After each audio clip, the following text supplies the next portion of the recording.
เห็ดแล้วก็ใส่กับมาเข้าตู้เย็นเมียนไปสิแหละพวกเจ้าได้กินโดนได้หาเห็ดเมียนไปสิตู้เย็นก็โหกอันนี้แหละบางแน่ละนี่นะ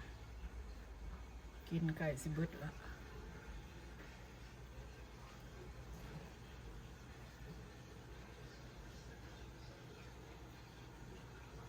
แต่ของกินเต็มเฮือนเนาะบ่ให้ตุ้ยจังเลย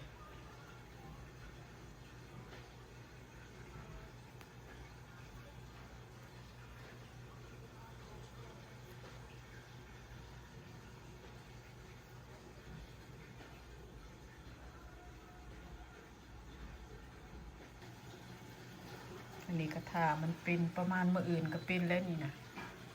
เป็นแล้วก็เอาเข้าตู้เย็นเนี่ย